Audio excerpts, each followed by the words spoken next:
नमस्कार, स्वयंपाक चॅनलमध्ये आपलं सर्वांचं स्वागत आहे। आज मी तुम्हाला जवला टाकून फणसाच्या बियांची भाजी कशी करायची ते दाखवणार आहे। तर त्यासाठी इथे मी गॅसवर कढई तेल तापवत ठेवलेलं आहे। थोडासा हिंग टाकूया, बारीक चिरलेला कांदा, छान गुलाबी होईपर्यंत फ्राय करून घेऊया। इथे कांदा गुलाबीसर होत आलेला आहे। थोडीशी आलं लसूण पेस्ट छान परतवून घेऊया। आता घालूया बारीक चिरलेला टोमॅटो, थोडीशी कोथिंबीर, छान सर्व परतून घेऊया।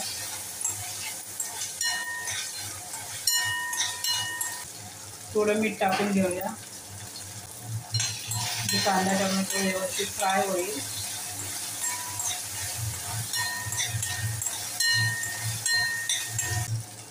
आता टाकूया अर्धा चमचा लाल मिरची पावडर, 2 छोटे चमचे मालवणी मसाला, 1 छोटा चमचा भरून गरम मसाला, थोडीशी हळद,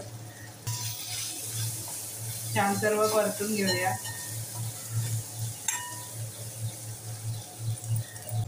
थोडंसं पाणी टाकूया।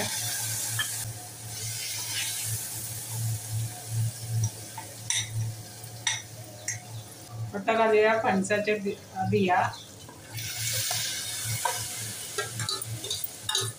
तर या बिया मी जड वस्तू किंवा हातोडी किंवा वरवंट्याने ठेचून घ्यायच्या, त्याची सालं काढायची, स्वच्छ धुवायच्या आणि कुकरमध्ये 2-3 शिट्ट्या करून घेतलेल्या आहेत। आता टाकूया याच्यामध्ये अर्धी वाटी जवळा। हा जवळा मी स्वच्छ निवडून अगोदर थोडा भाजून घेतलेला आहे आणि तो पाण्यात ठेवला होता।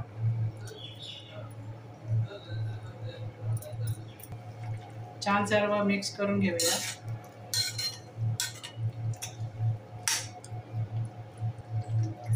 आता टाकूया चवीनुसार मीठ।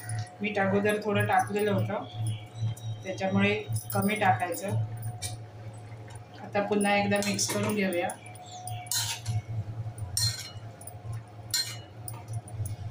थोडंसं पाणी घालूया।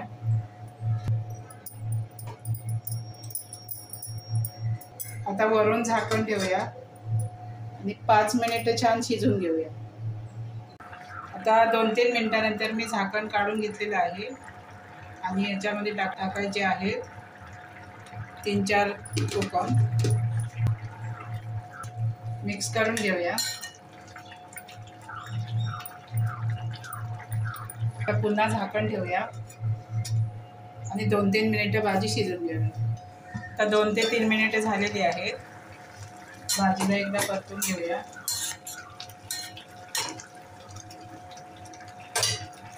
गॅस बंद करूया। आपली जवळा टाकून फणसाच्या बियाची भाजी खाण्यासाठी तयार आहे। तुम्हाला जर व्हिडिओ आवडला असेल तर व्हिडिओला लाईक, शेअर, कमेंट करा, सबस्क्राईब करा आणि बेल आयकॉनसुद्धा क्लिक करा। धन्यवाद।